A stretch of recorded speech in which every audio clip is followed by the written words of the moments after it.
નમસ્તે વિદ્યાર્થી મિત્રો, આજે આપણે ચેપ્ટર 8 રાશિઓની તુલનામાં સ્વાધ્યાય આપેલ 2 નો આગળ અભ્યાસ કરીશું, જેમાં દાખલા નંબર 7, 8, 9 અને 10 જોશું આજના લેક્ચરમાં. તો સૌપ્રથમ દાખલા નંબર 7. એક શહેરમાં 30% સ્ત્રી, 40% પુરુષ અને બાકીના બાળકો છે, તો બાળકો કેટલા ટકા છે? જો સ્ત્રી અને પુરુષની ટકાવારી આપી દીધી છે, હવે કુલ ટકાવારી કેટલી હોય તો કે 100% હોય. તો એટલે માટે બાળકો બરાબર 100 લીધા છે, એમાં સ્ત્રી અને પુરુષની જે ટકાવારી આપી છે એનો સરવાળો કરી તમે બાદ કરશો એટલે તમને બાળકોની ટકાવારી મળશે. તો 100% કુલ એટલે 100 - સ્ત્રી પ્લસ પુરુષો, 100 - સ્ત્રી 30% આપી છે અને પુરુષ 40% આપ્યું છે, એટલે 30 + 40 એટલે 70 થશે. 100 - 70 એટલે 30%. તો બાળકો કેટલા મળશે તમને? 30%. ત્યારબાદ દાખલા નંબર 8. એક મતદાન ક્ષેત્રમાં 50,000 મતદાર છે, જેમાં 15,000.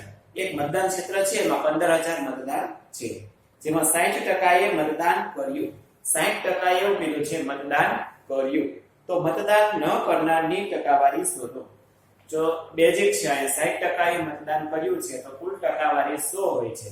તો 60% એ મતદાન કર્યું તો 100 માંથી 60 તમે બાદ કરો એટલે 40% એવા મળે કે જેને મતદાન કર્યું નથી.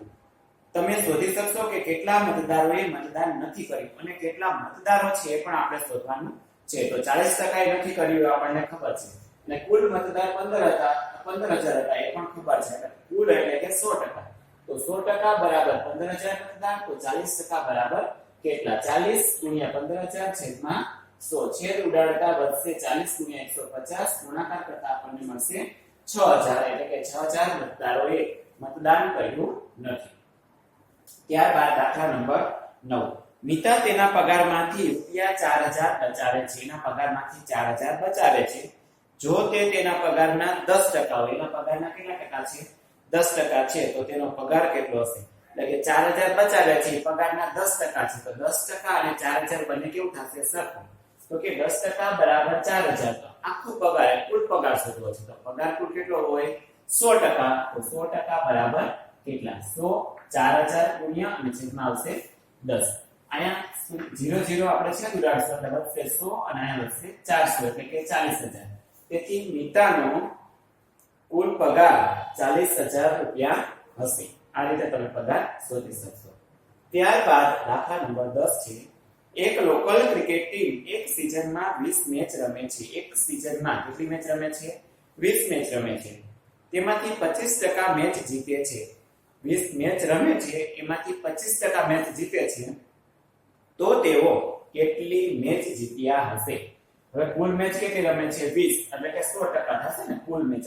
100% બરાબર 20 મેચ છે, આપણે 25% એમાંથી જીતે છે એવું કીધું, તો 25% બરાબર કેટલી મેચ?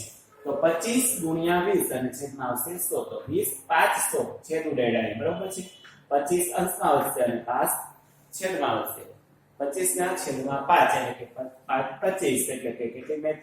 5 મેચ જીત્યા હશે. તેથી તે 5 મેચ જીત્યા હશે. આ રીતે તમે વ્યવસ્થિત અભ્યાસ કરશો તો દાખલા તમે આવા સ્ટેજ હોય એવા પ્રેક્ટિસ માટે અલગ પ્રયત્ન પણ કરશો તો તમને વાંધો નહીં આવે. Thank you.